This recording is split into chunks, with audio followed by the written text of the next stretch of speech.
వెంకటరమయ్య గారు మరి అయా దేవుడిని మేము కలిగి ఉన్నాం, దానివల్ల ఎంతో నష్టపోయాం, ఆరోగ్యం లేదు, ఆస్తులు లేవు, ఇటు చూద్దాం అంటే నాకు లేక బాబుకు కూడా ఇంత వయసులోకి వచ్చాక ఇట్లా జరిగింది అని ఒకవేళ మీ మనసులో మీకు బాధ ఉండవచ్చును. అయినప్పటికీ కూడా మీరు మరి తల్లి సుమతమ్మ గారు ఉన్నప్పుడు, ఆ తర్వాత మీ కోడలు అనిత గారు మీకు అలాగైతే ఉన్నదో అదే రీతిగా మీరు ఉన్నంత వరకు దేవుడు మీ పట్ల ఆయన కార్యాన్ని, ఎందుకంటే మీరు గ్రామంలో మరి ఉండి అలాగే మరి వల్లేపల్లి ఇంటి వారి ఇంటికి అల్లుడుగా ఉండి మరి వారు మీ అత్తయ్య గారు ఎంతగా మిమ్మల్ని ప్రేమించేవారు, ఈ ఊర్లో మీరు ఎంత అందరికీ మంచి సలహాలు సంప్రదింపులు రాసే విషయంలో చెప్పే విషయంలో మీ సూచనలు ఎంత ప్రయోజనకరమనియో, బహుశా మీ సేవలు ఊరి వాళ్ళు ఎవరు గుర్తించకపోవచ్చు, కానీ మీరు పడిన ప్రయాస చేసిన కష్టం ఊరకైతే మాత్రం పోదండి.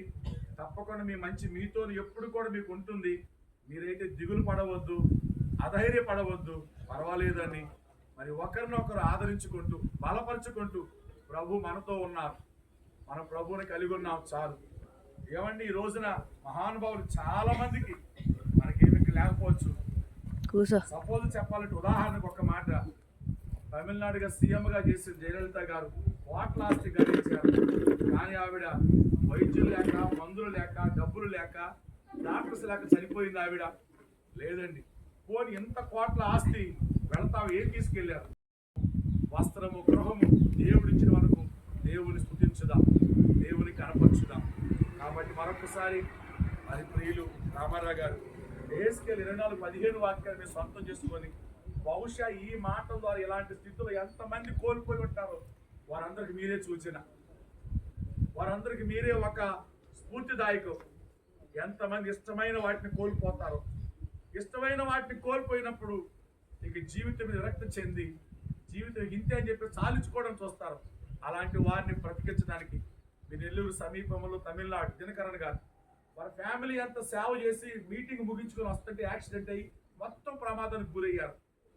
అందరికంటే కూడా చాలా అమితంగా ప్రేమించి ఇష్టమైన కుమార్తె ఏంజెల్, కారులో నలుగురు బాగున్నారు అంటే దినకర్ గారు భార్య, తన కుమారుడు, కుమార్తె నలుగురు ప్రయాణం చేస్తున్నారు, కానీ అందరూ బాగున్నారు, కానీ ఇష్టమైన కుమార్తె ఏంజెల్ మాత్రం ఎవరు ప్రాయం.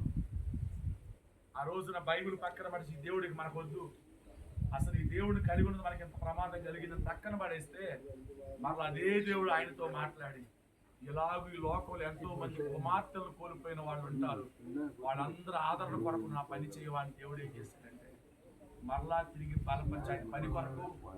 కుమార్తె ఉన్నప్పుడు కంటే పోయిన తర్వాత ఇంకెక్కువైన పని దేవుడు చేశాడు. కాబట్టి ఈ సమయంలో అమ్మాయి హర్షిత ఉద్యోగ విషయం కానీ, వివాహ విషయం కానీ, అమ్మ ప్రతి విషయంలో ఆయన హస్తం మీతో ఉంటుంది. మీ వెనక మేము ప్రార్థన చేస్తాం. ఒకవేళ మన జీవితాలు వాక్యం తల్లి మరిచిన, తండ్రి విడిచిన, బంధువులు విడిచిన, స్నేహితులు విడిచిన, దేవుడు ఎప్పటికీ ఎన్నడూ కూడా నిన్ను ఈ కుటుంబాన్ని విడవడు, ఎడబాయడు. కారణం ఏంటంటే వాక్య సావుకుడు